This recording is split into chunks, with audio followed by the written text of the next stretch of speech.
Don't shoot, cowboy. Let me live and I'll give you a family, whispered the Apache woman. Before we dive into the story, don't forget to like the video and tell us in the comments where you're watching from. Just kept her gaze low, maybe watching his boots or his hands. He didn't respond. His eyes moved across her face, taking in the cracked lips, the raw line across her cheek like she'd been struck, the faint swelling near one eye. Her collarbone showed through the torn fabric. One breast shifted visibly under the rib at the center of her chest. She made no attempt to cover herself. She wasn't presenting herself. She just didn't care. Grady didn't lower the rifle at first. He wasn't sure what she meant. Family? Was that a ploy? A plea? A distraction? A trap? He scanned the trail behind her again. Still nothing. Then he looked back down at her face. There was no fear in her eyes. No panic. Only a hollow sort of calm, like someone used to not being helped. He lowered the rifle slowly. "Who did this to you?" he asked. She didn't answer. "Where's your tribe?" Still nothing. Arizona Territory, late summer, 1881. The heat hung low, heavy still. Not a cloud above, not a bird in the sky. Just the dry hush of the land stretching wide across the canyon mouth, rimmed with sandstone ledges and dead brush clawing at rock. In the hollow below, where an old riverbed curved like a scar through the valley, a woman knelt alone. Grady Holt didn't move at first. He sat on his horse on a high ridge overlooking the basin, rein slack in his hand, sweat crawling down the back of his neck. His fingers hovered near the lever of his Winchester. The woman hadn't spotted him yet. She was maybe 50 yards off, kneeling in the white dust where the river once ran. Her back was straight, arms slightly lifted, palms forward. Her black hair hung damp and tangled down her back, sticking in places to her face and shoulders. Her dress, Apache cut, was half torn, the left sleeve gone, the fabric clinging damp to her chest and hips. Her feet were bare. She drank it all in one go, set it down, then reached out slowly, almost hesitantly, for a strip of bread sitting near the stove. He nodded. She ate. "You run from someone?" he asked. A slow nod. "Tribe think you betrayed them?" Another nod. "You did." "No," she said. "But they believe it." He didn't push further. He crouched near the firebox, tossed in kindling. He needed heat. Food. Soap. She needed care, but she was still half wild with tension. "You can wash up out back if you want." "Bucket's half full," he said. "I'll stay inside." She looked at him a long moment. Then she stood and walked out the back door, blanket still clutched tight. He didn't follow, just sat down and let the silence close in again. Grady Holt hadn't planned on saving anyone that day. He hadn't planned on speaking to anyone at all. He wasn't sure what made him stop. Maybe the way she didn't cry. Maybe the way she kept her head level, even with nothing left. She said she'd give him a family. The soles of them looked torn open. Flies buzzed at her ankles. Blood had dried black where it dripped from her knees. She wasn't tied. She wasn't running. She wasn't hiding. She was just waiting. Grady scanned the ridge line behind her. No signs of other riders. No horses. No movement. No sound but the wind running through the canyon and the creak of his saddle leather. He nudged his horse down the slope slowly, keeping the rifle within reach. He didn't aim it yet, just watched her. His heart wasn't racing, but his chest felt tight. Something about her posture struck him as wrong. Or maybe not wrong, off. Resigned, like someone who already knew how this would end. When she saw him approach, she didn't stand, didn't flinch, just raised her eyes. Her voice came quiet but steady. "Don't shoot, cowboy. Let me live, and I'll give you a family." Grady stopped his horse about 15 feet from her. Dust lifted and settled around her shoulders. She didn't look up again. Maybe it was desperation. Maybe it was bait. Maybe it was just words. But now she was here, and he had let her stay. Steady hands, little sleep, no expectation of change. Now he was riding back to his ranch with an Apache woman slumped forward in his saddle, bleeding and near broken, and he didn't know why. The trail home was bone dry, flanked by brittle yucca and sun-warped fence posts. When they reached the ranch, just a two-room house, a lean-to barn, and a half-dug well. He helped her down again. She stood on shaky legs and leaned against the porch rail. He opened the door and stepped aside to let her in. Inside was sparse, One table, two chairs, a cot, a stove, a bucket of stale water near the door. No decorations, no mirror, no softness. She stepped in without asking.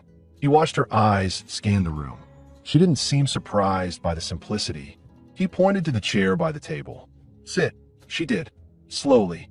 Her eyes remained on him, cautious but not fearful.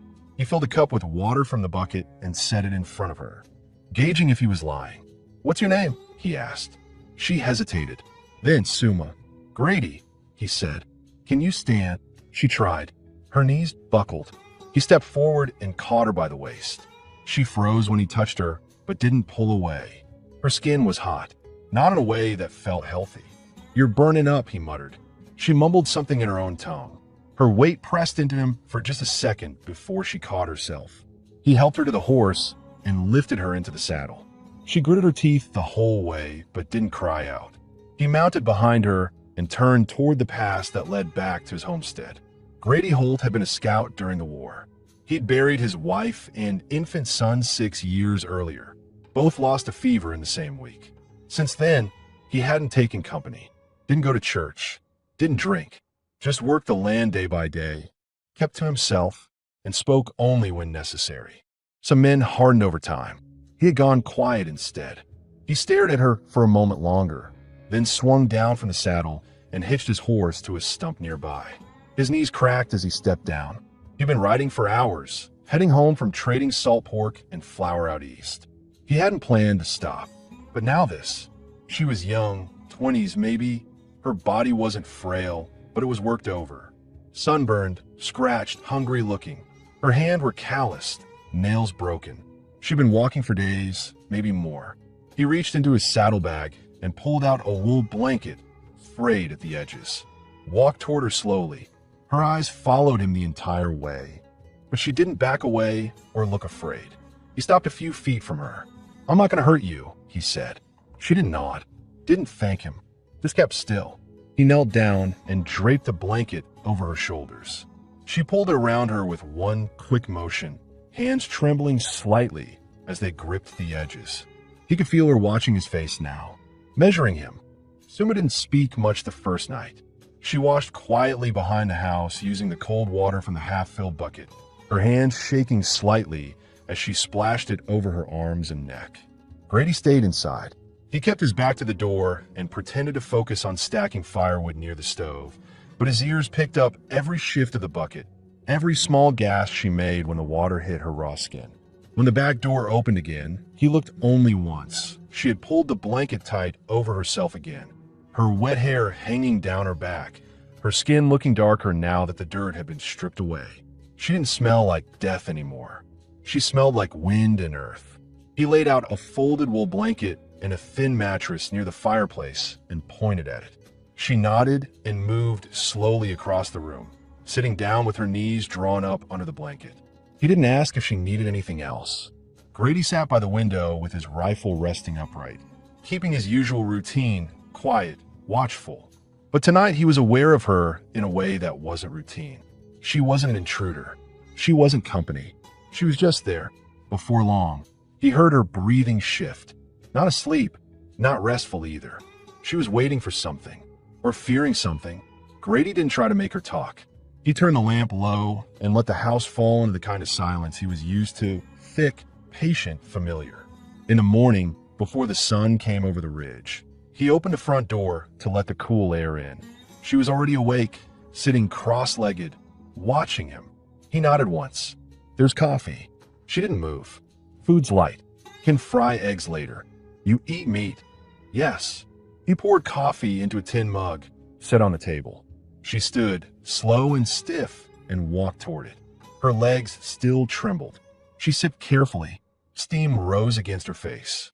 Grady saw now that she was younger than he'd first guessed. Maybe not yet 25. Her features had sharpened since she'd cleaned herself. High cheekbones, a faint scar across her jaw, dark eyes that didn't blink much. She'd been through things. That much was clear. He sat across from her. Neither of them spoke for a while. Then, "Why were you really out there alone?" he asked. She set the mug down. "My brother led a raid. White settlers. Someone warned the ranchers before it happened. They blamed me. Did you? No. He waited. One of the traders who passed through last spring. He followed me when I went to the river. He talked like he knew me. Thought I owed him something. I said no. He must have told the others something else. They didn't ask your side? She shook her head. They tied me outside the camp. Left me with no water, no food. Said I brought shame. I waited 2 nights. Then walked. How long you been walking? 3 days. Maybe 4. Grady looked at her hands again. Scratched. Blistered. Torn in places. Her face had been sunburned badly along the left cheek. She must have walked in the heat without shade. No horse. No shoes. Why say that thing? He asked. She looked up. About giving me a family. Why say it? She studied him before answering. Because if I begged, you might have turned away. But if I gave you something, you thought I'd trade? I didn't know. But men look at me like something to buy. Grady didn't speak. His jaw tightened. He stood and moved toward the fire to break the eggs. Her words lingered longer than she probably meant them to. Not because he was offended, but because she wasn't wrong. She didn't see him as safe. She saw him as someone who might take her or leave her, depending on what she offered. He cracked the eggs into the skillet, let them hiss and spit in the grease. She stayed silent. After breakfast, she helped gather water from the well. The bucket rope was rough, frayed in spots, but she pulled it with slow determination. He watched her movements, cautious, precise. She didn't waste motion, didn't ask questions. She stayed near the edge of the yard, never stepping past the outer fence. By noon, she was mending one of his shirts on the porch, a needle between her fingers, her bare feet tucked under her. Her dress, still torn at the shoulder, kept slipping, and she'd pull it back without thought.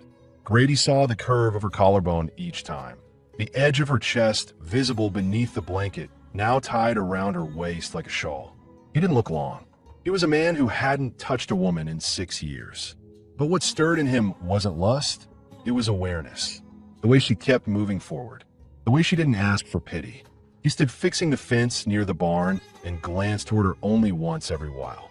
She never looked up unless he passed close. Then her eyes tracked him carefully. She didn't trust him yet. Not fully. That night, she asked to sleep in the barn. He didn't argue, just brought a blanket, a lantern, and a bucket of water. She stood at the barn door with her arms crossed until he stepped back. Then she went in without a word. He stood outside a minute, the lantern inside, casting her shadow long against the stall wall. She sat in the corner, folded legs and straight spine, like someone used to guarding their own back. He could have asked her to stay in the house again, told her it was safer, but he didn't. She needed space, and he understood that more than most. Back inside, Grady sat at the table staring at nothing. He thought of his wife, Ellen, thought of the little headstone out behind the house that bore 2 names, one barely carved. He thought of how quiet the house had been all these years, how he'd gotten used to the way grief folded into everything, into meals, into work, into sleep. But now, someone else was breathing under his roof. She wasn't Ellen. She wasn't a stranger anymore either. She was just there, eating his bread, stitching his shirt, bleeding on his floor, and he had let her stay. The next morning came with wind. Dry and restless, it stirred the dust across the yard and slapped the clothesline until it creaked. Grady rose early like always, pulled on his boots, filled the stove, made coffee. He didn't check the barn right away, let her wake in her own time. But by the time he stepped outside with a second mug in hand, the barn door was already open. Suma was sitting on the edge of the porch, legs drawn up, wrapped in the same blanket, her wet hair combed through with her fingers. She held the sewing needle again, stitching another shirt of his that had been half forgotten in a crate. She looked cleaner, stronger somehow, not fixed, just more steady. He offered her the coffee. She accepted without looking at him, the tips of their fingers brushing briefly as she took the mug. "You slept?" he asked. She nodded once. There was no thunder. He didn't ask what thunder meant, but he understood. Some memories needed only the sound of something breaking in the sky to come alive again. They ate together without much talking.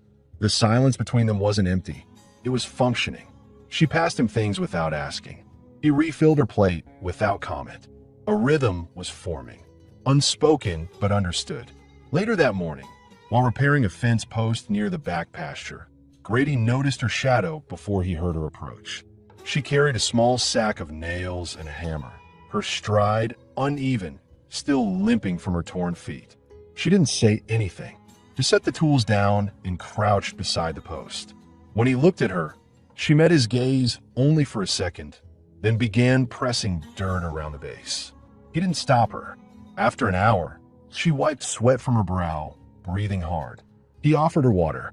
She took it, gulped, wiped her mouth with the back of her hand. "You know you don't have to help," he said. "I know," she replied without pause. "You're not earning your place here." "I know that too." He leaned on the shovel handle. "Then why?" "Because if I do nothing, I start thinking," she said. Her voice was calm, firm, and when I think too long, I go back to places I don't want to remember. That answer, plain as it was, settled something between them. That afternoon, Grady brought in firewood while Suma cleaned the stove. The smell of something simmering, beans, a pinch of salt, and a cut onion filled the room in a way it hadn't in years. She moved slowly around the kitchen, barefoot on the wooden planks, her dress still torn at the shoulder but tied tighter at the waist. Her skin was darker now from sun and scrubbing, her collarbone still visible when the fabric shifted as she reached or leaned. He noticed. Of course he noticed, but didn't dwell on it. It wasn't about hunger. It was about presence. She was real, moving, alive. That was all. When she scrubbed the countertop later, he saw her pause. Her hand stopped. Her shoulders tightened. "You all right?" he asked. She turned slowly. "How long has she been dead?"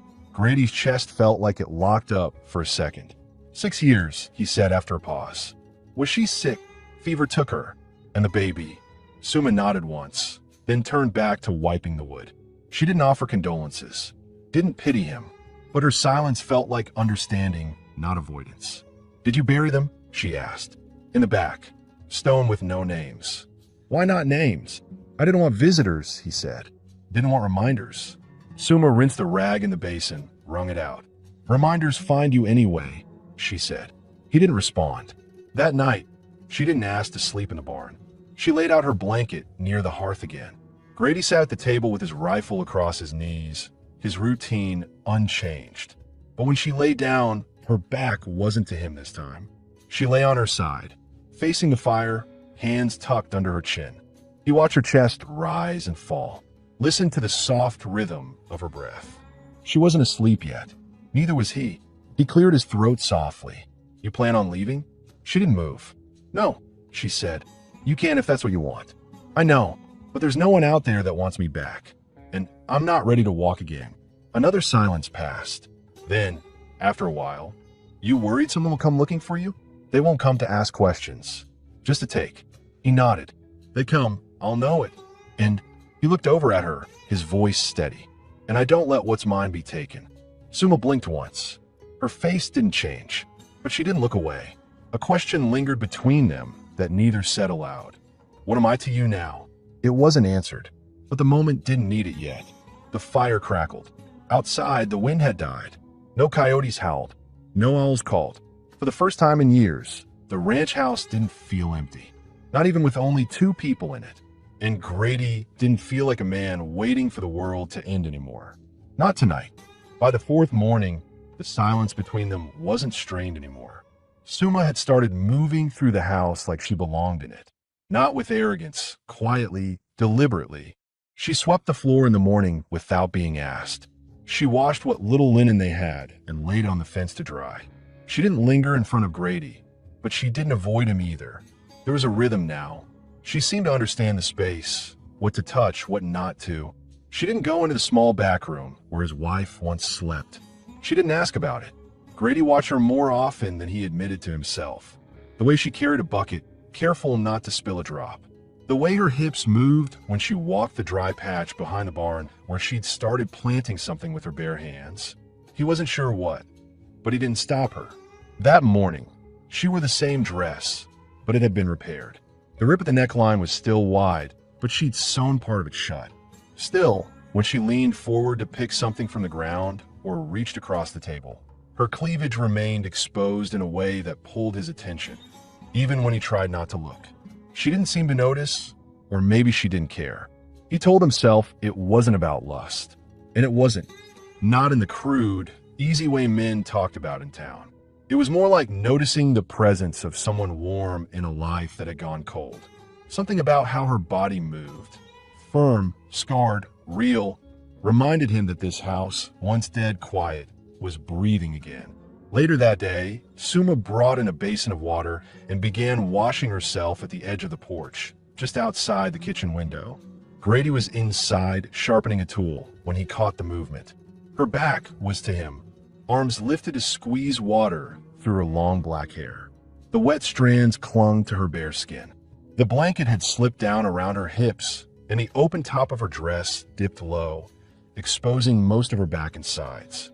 Her waist curved smooth into the swell of her hips, damp fabric pressed close around her thighs. He stared longer than he should have, not with hunger exactly, but something more primal, a memory he hadn't felt in years. She turned slightly, caught his eyes through the window. Didn't startle, didn't flinch. She met his gaze, then returned to wringing out her hair. No shame, just quiet acknowledgement. That night, she brought in the last of the firewood without being asked. Her feet were healing, though still red and tender. She limped less now.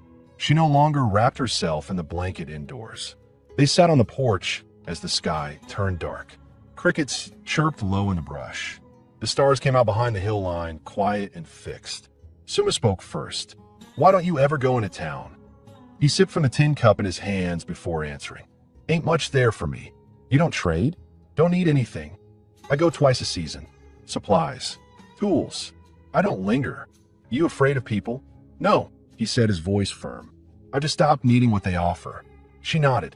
"My mother used to say men who live alone too long forget the shape of others." Grady let the words sit. He didn't disagree. Suma turned her body slightly toward him, resting her chin on her knees. "You look at me when I'm not looking." His jaw tightened, but he didn't deny it. "You think I'm trying to trap you?" "No," he said. "Then why don't you come closer?" He looked at her. "Because you're still healing. So are you." They sat in silence again. Then, without asking, she stood and stepped closer to him.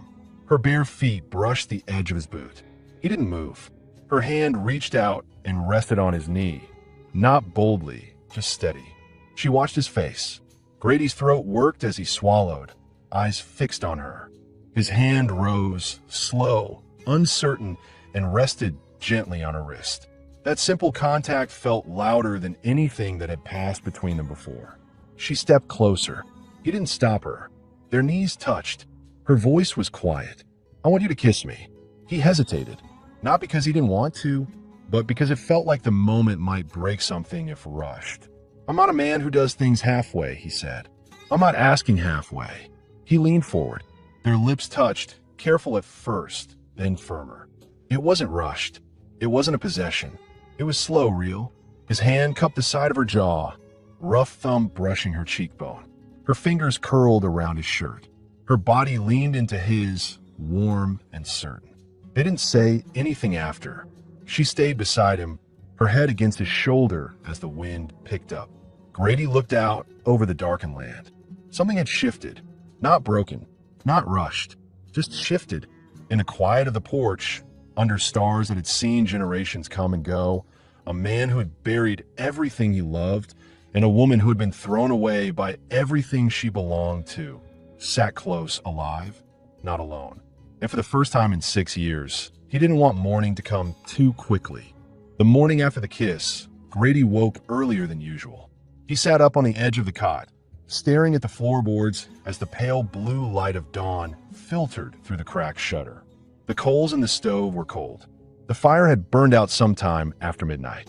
He hadn't heard her move from her spot on the floor by the hearth, but now the space was empty, and her blanket folded neatly in its place. He stood, pulled on his boots, and stepped outside. She was already up, kneeling near the barn with her hands in the dirt. Her dress clung to her lower back where the dew had settled, and her long hair hung loose down her spine. She was tending the small patch of land she'd cleared days earlier, working silently, fingers pressing seeds into the earth one by one. He leaned against the doorframe and watched her. The kiss had happened. Neither of them had spoken about it, but it wasn't hanging awkwardly between them. It felt settled somehow, like a post set into hard ground. He walked down the steps. "You always up before the sun?" he asked. She glanced at him briefly.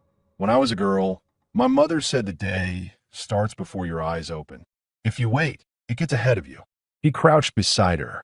"You ever have a place of your own before?" She kept pressing the seeds. "No, I lived in camps, then in silence."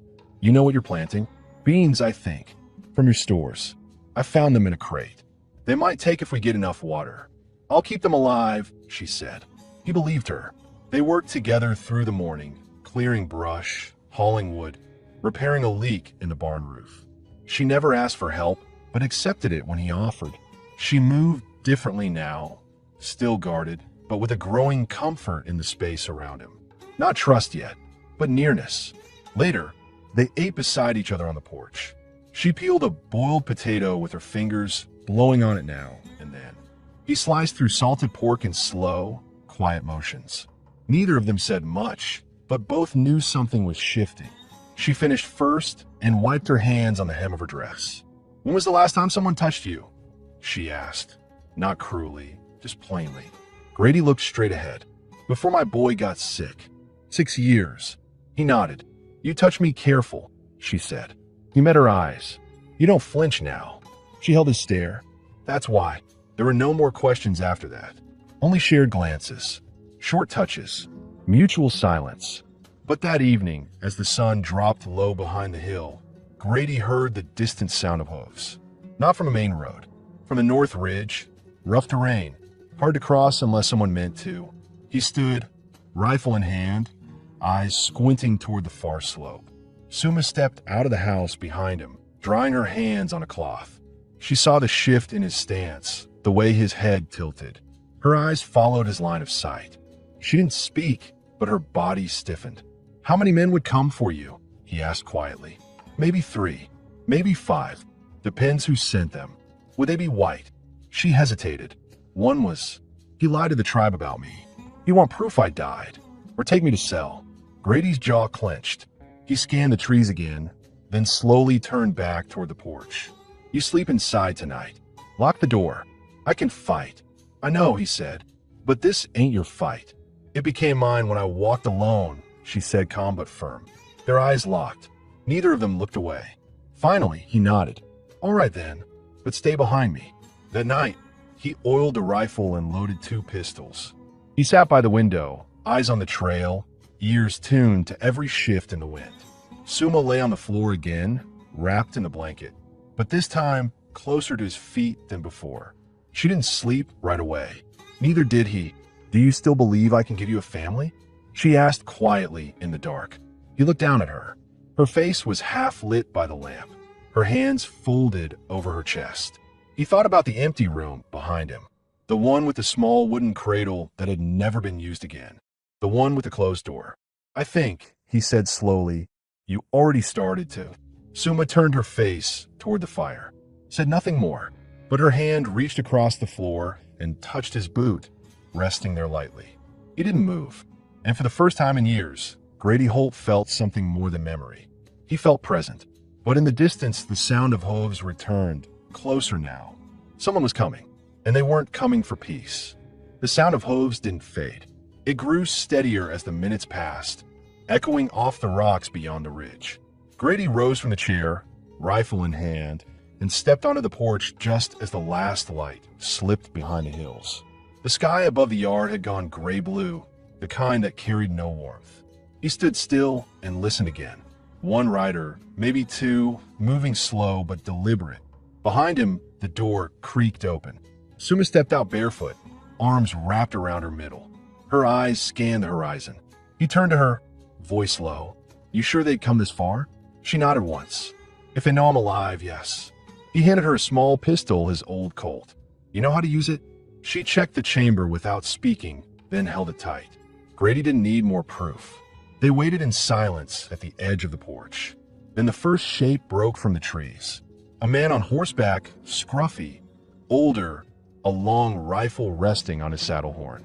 He wore a battered hat and a worn vest, face shadowed by the setting sun.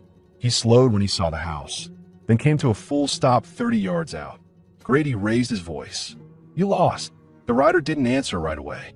He tipped his hat back, revealing a long scar down the left side of his cheek. Then, name's Clive Remick. I'm tracking someone. Suma's fingers tightened on the pistol. Grady didn't lower his rifle. Ain't nothing out here but rock and dirt.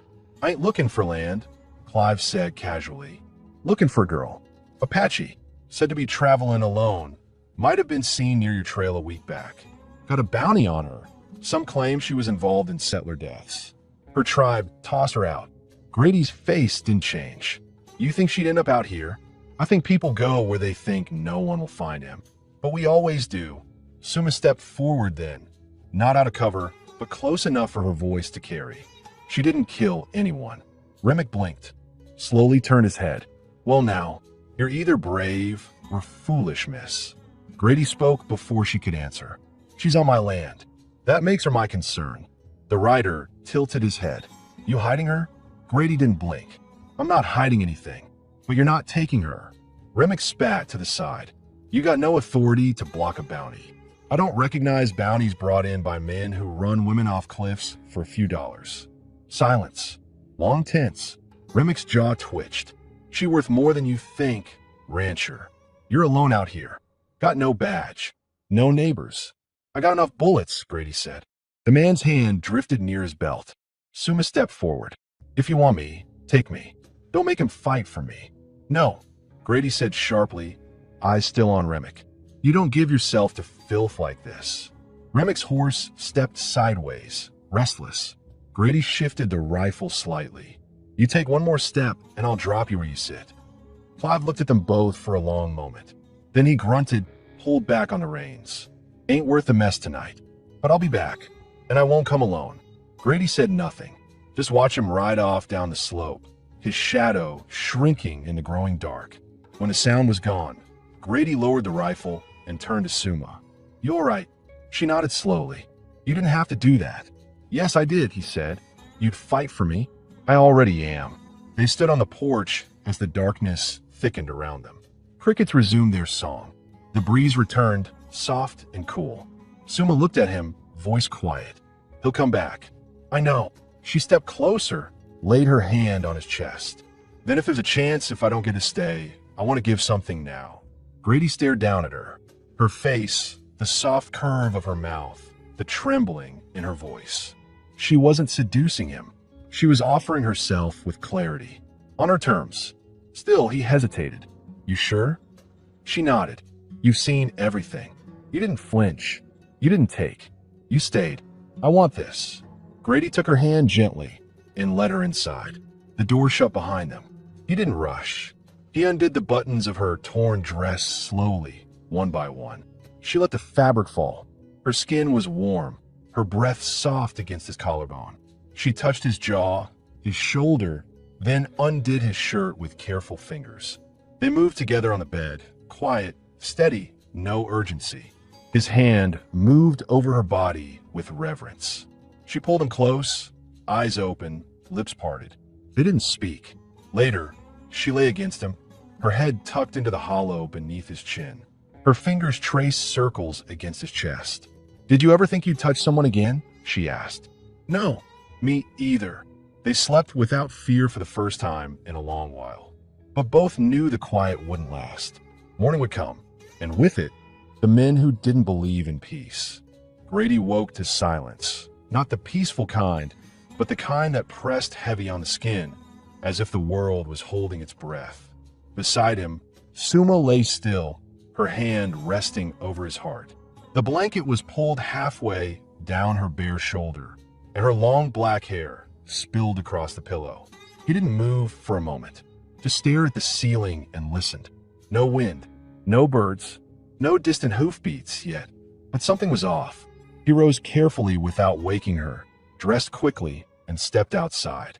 The sun was just pushing over the horizon, casting long shadows across the yard. The fence line looked untouched.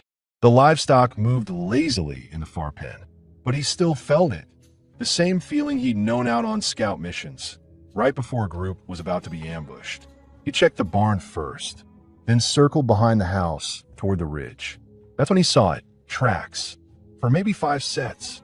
Fresh, coming in from the north, Same direction Remick had gone the night before. Grady crouched down, fingers brushing the disturbed dust.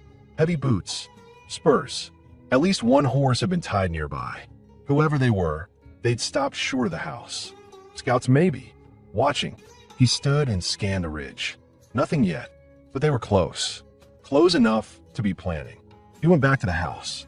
Suma was up, pulling her dress over her shoulders when he stepped in. Her hair was still damp from the night before, her skin marked with faint traces of where his hands had held her. When she looked at him, it wasn't with shame. It was calm, focused. "They're here," he said. She nodded, no fear in her face, just readiness. "I saw their tracks. They're not rushing in. Not yet. They're waiting." She buckled the belt around her waist. "You think they'll come before dark? Could be hours. Could be 10 minutes. She crossed the room, pulled her boots on, and reached for the pistol. Grady loaded the Winchester again, checked the extra cartridges. Then he paused, glanced at her. "You sure you want to be part of this?" "I'm not yours to protect like a child," she said evenly. "I stayed. That means I fight." He nodded once. No argument. They moved through the house, prepping without words. He handed her a small pouch with powder and a striker. She tucked it in her waistband. He showed her the blind spot near the fence line, where anyone might circle behind. She walked the perimeter with him. They knew the land better than any outsider would. As they passed the backside of the barn, she stopped and turned to him. "If something happens..." He cut her off. "Nothing's going to happen to you." "Listen to me," she said, stepping close. "If something happens to me, don't let them bury me nameless. Not like your wife." Grady stared at her. His throat tightened. "I don't want to think that far ahead." "You have to. That's what we're taught you." He swallowed hard, jaw locked, then nodded. "Your name?" she asked softly. He paused. Ellen carved the stone. "My son never got one. His name was Jonah."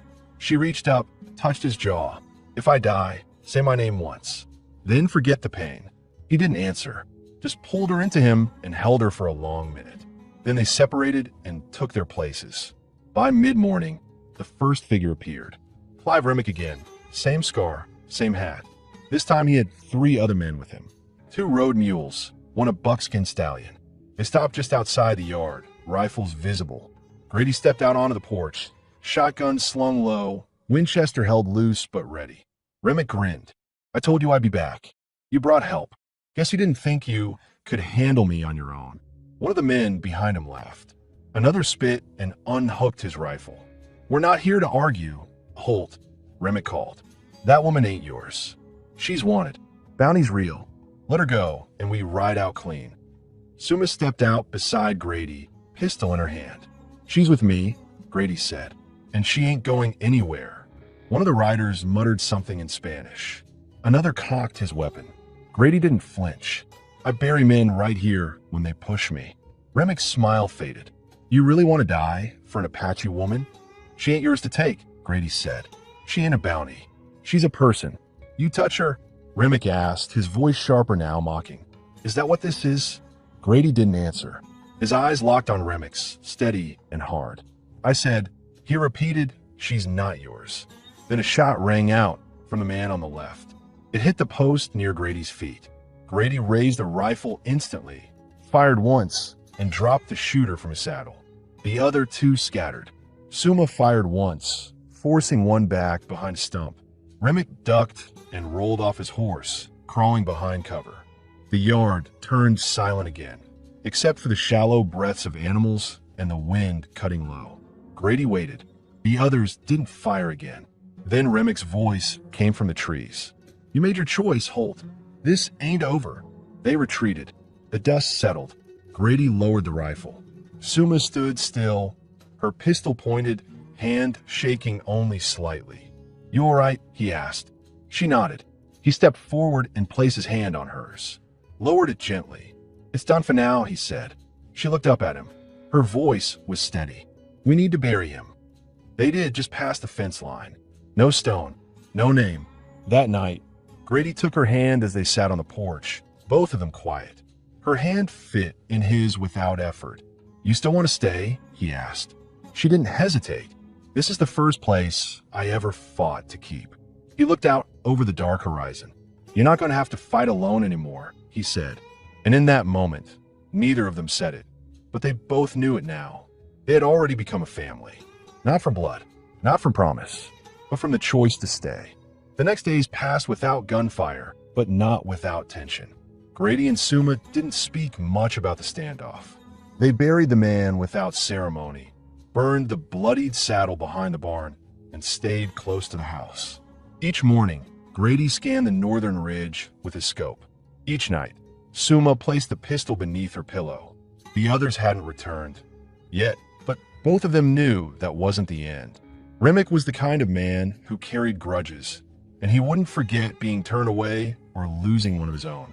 But for now, there was no movement on the trails, no sounds in the hills, only the slow rhythm of life returning. Suma's garden began to sprout, just small green shoots rising through the dry soil she watered twice a day. She smiled the first time she spotted them, a rare flicker of peace. Grady saw it from the porch, tools in hand, and said nothing. But the sight of her kneeling there, head bowed to her work, sleeves rolled high on her arms, stayed with him longer than it should have. Later that afternoon, she stood in the doorway, a folded shirt in her hands. "You tore this during the fight," she said. "I stitched it." He took it from her carefully, fingers grazing hers. "Thanks. You keep every shirt even after it's useless," she added. "I don't throw away things that still carry purpose." She didn't say anything for a moment, then nodded once and stepped aside to let him pass. The room between them had grown smaller. That night, she came to his bed without asking. No words, just the sound of her bare feet crossing the wood floor. She slipped beneath the blanket and rested against his chest like she had done once before. But this time, her hand found his and placed it over her stomach. He looked down. Her face was unreadable, steady, watching him for a reaction. "I think I'm pregnant," she whispered. Grady froze. She didn't pull away, just waited. He breathed in slow, eyes fixed on the place where his hand now lay. The weight of what she said wasn't lost on him. Not fear, not hesitation, just the weight. "You sure?" he asked quietly. "No, but I felt it. Something's different, and it's not from fear." He didn't speak right away, just watched her face. Then he moved his hand slowly over her stomach, fingers pressing softly. A long pause passed. "All right," he said. Tears welled in her eyes, but they didn't fall. "You don't have to stay." "I already stayed," he said. "You lost a child once. I remember every hour of it.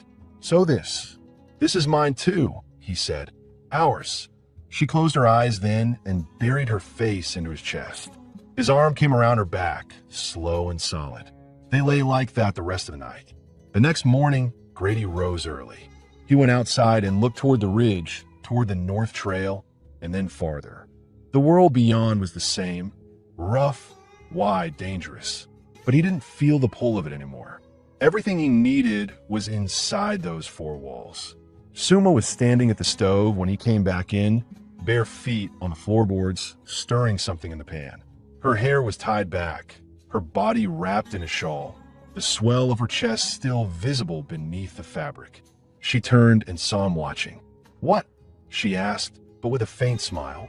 He stepped forward and kissed her. Not rushed, not searching, just steady. When he pulled back, he rested his forehead against hers. "Marry me." She froze, blinked. "Grady, I don't need church vows. I don't need a preacher. Just your word. Say you'll stay." She looked up into his eyes. "You already know the answer. Say it anyway." "I'll stay," she said, "and I'll raise this child here. With you." He kissed her again. They spent the rest of the day reinforcing the fence line, mending the roof, patching the barn wall, preparing not for war, but for the life that was coming. A child, a family, a home. That night, when Grady lay beside her again, he rested his palm over her belly and whispered something she barely caught. "What did you say?" she asked. "I said we'll give the baby a name. No more unnamed graves." Suma turned her face toward him, and for the first time, she cried. Not from fear or pain, but because she believed him. And for the first time in her life, she believed in staying. It was late spring when the baby came. The air had turned warmer, carrying the smell of cottonwood bark and wildflowers blooming near the creek. The garden behind the barn had taken root. beans climbing the rough wire fence, and green shoots thickening in the soil where Suma had once knelt alone. Life had continued without grand events. Just steady days. Quiet. Predictable. Full. Suma's belly grew round beneath her dresses. Her walk slower now, one hand often resting on her back. Grady kept close, never hovering, just nearby, watching the trails, fixing what needed fixing, making sure the fire never ran low. When her ankles swelled, he built a footrest for her. When she couldn't sleep, he boiled mint and water until the smell calmed her. And when she groaned one night and said the time had come, he didn't panic. He did what needed doing. The labor lasted hours, deep, hard, quiet hours. No midwife, no one but him and her. Grady boiled water, held her hand, wiped sweat from her brow. She didn't scream. She bit down on a strip of cloth and leaned into the pain like she was pushing the world forward herself. When it was over, and the child let out its first small, sharp cry, Grady just stood frozen for a beat, staring. Then, slowly, he moved forward, hands shaking slightly as he cut the cord, wrapped the child in a soft old shirt, and laid it gently against Suma's chest. It was a girl. Suma looked down at her, tiny, warm, still crying, and then up at Grady. "I didn't think I'd live this long," she whispered. He crouched beside her, touching her forehead with his. "Neither did I." They named her Elena, a name with weight, one that could be spoken aloud, one that wouldn't be hidden on an unnamed stone. 3 days later, Grady took a hammer and carved her name into a plank of pine. Not for a grave, for the front gate. He mounted it clean and level with iron nails, the whole family ranch. Remick never came back. Whether he died on the road or lost interest, Grady never found out. The land remained quiet through summer. Grady still checked the ridge each morning out of habit. But eventually even that stopped. Suma stopped flinching when she heard horses. She no longer kept the pistol beside her at night. They built a cradle together. Suma chose the shape. Grady did the cutting. It rocked smooth, and it sat beside their bed. Elena slept easy there, fingers always curling around her mother's hair or Grady's thumb. Some evenings, they all sat on the porch. Suma's head against Grady's shoulder, the baby asleep on her chest. Chickens pecked the yard. The wind moved slow over the grass.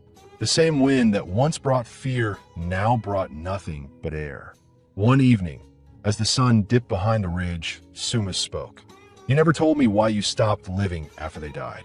He didn't look at her, just kept watching the horizon, because everything felt like pretending after that, even breathing. And now, he turned to her. Now it feels like starting again. Suma shifted Elena in her arms. "I used to think love was something you had to prove, beg for, survive for. And now," he asked, "now I think it's something you stay for, even when it's quiet, even when it's hard." He took her hand, gently. "You staying?" She smiled. "I'm already home." And so, what began in a dry riverbed under the threat of death became something else entirely. Grady Holt, once a man living only for the past, found a future in the woman who had nothing left. And Suma, cast out, hunted, forgotten, gave life not just to a child, but to a home. A man, a name. There was no more running, no more hiding, just a family. And that was enough.